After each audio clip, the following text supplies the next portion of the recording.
Right, this time we're going to take a look at an advanced way of using System Restore. And this way of using System Restore is useful if you can't boot into Windows. If your Windows won't start, obviously you can't use the System Restore, it's on the desktop.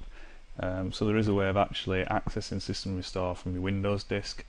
Now, before you try this, before you go any further with this, you've got to be careful when running anything off the disk. One wrong selection on this procedure and you could lose pretty much everything.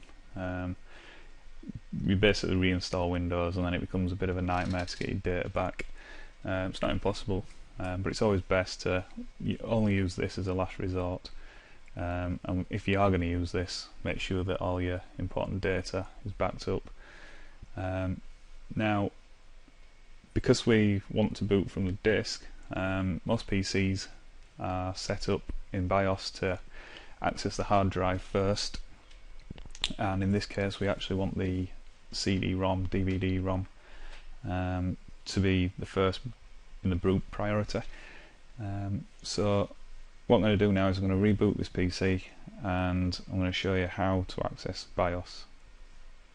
Okay, as the PC starts, we're prompted to hit F2 to enter setup, which we've done here. And again, every PC can be different, they all have different ways of accessing the setup, but they'll usually tell you right at the beginning. The first splash screen that you get is usually how to enter setup.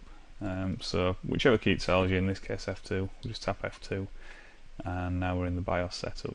Now again, be careful what you alter in here, because one wrong move in here and again you'll find that your PC won't boot.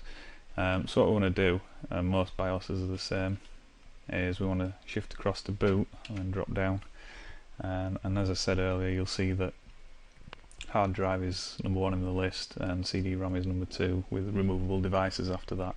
So what we want to do is we want to move CD-ROM to the top. And you'll see an explanation on the right hand side there how to move things up and down. In this case we just press the plus arrow. And then we hit F10. Now we've already got our Windows 7 disk in. You will need the disk in because once you confirm here by entering yes, the PC will reboot and then it'll ask you to hit any key to boot from CD, DVD, whatever your medium is. So we'll go ahead and do that. So if we select yes, PC is going to reboot, we'll let it boot through there and then we're going to press any key to boot from DVD. And it's now going to launch the Windows setup.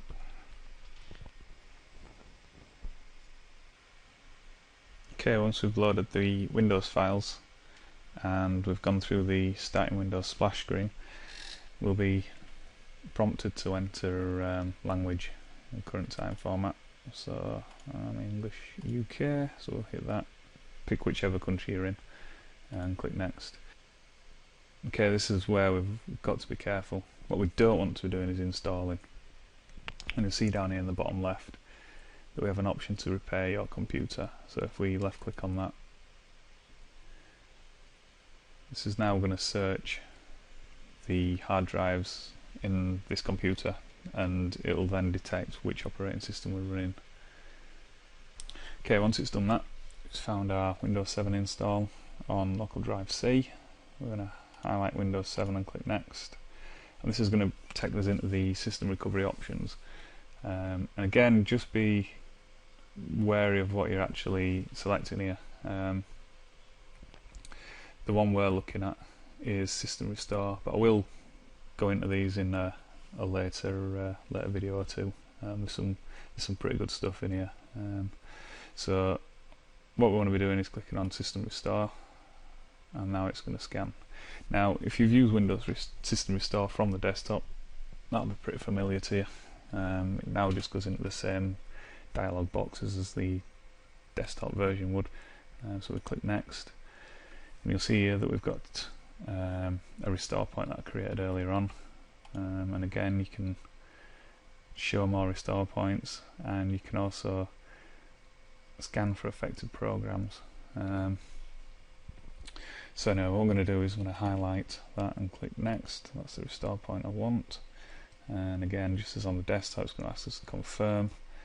And we'll click finish, and then it's again another warning, once started system restore cannot be interrupted, and we'll click yes again. Now what's going to happen now is it's going to roll the system back to the restore point we've just selected and then reboot the PC. Now when the PC does reboot, it's important that you don't press any key when it asks you whether you want to boot from DVD. What you want to do is leave it and it'll boot from the hard drive, because it'll basically go through the list. If nobody presses any key to boot from DVD, it'll drop down to the next one, which is our hard drive, and that's what we want to be booting off.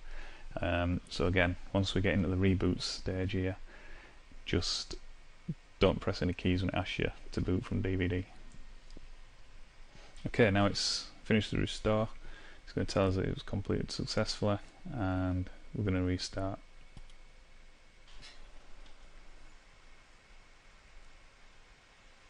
Okay, don't press any keys, let it boot to hard drive.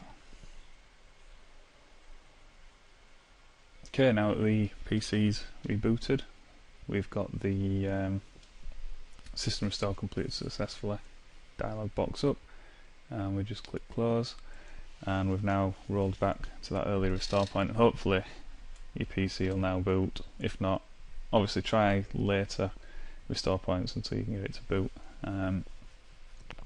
Just one other thing to clean this up now is when we restart the computer, we need to go back into the BIOS and alter the boot priority again.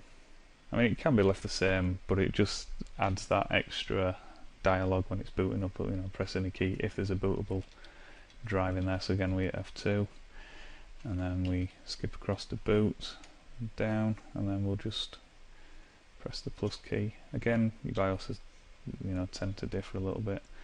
So we've now got the hard drive and the CD-ROM back at the top.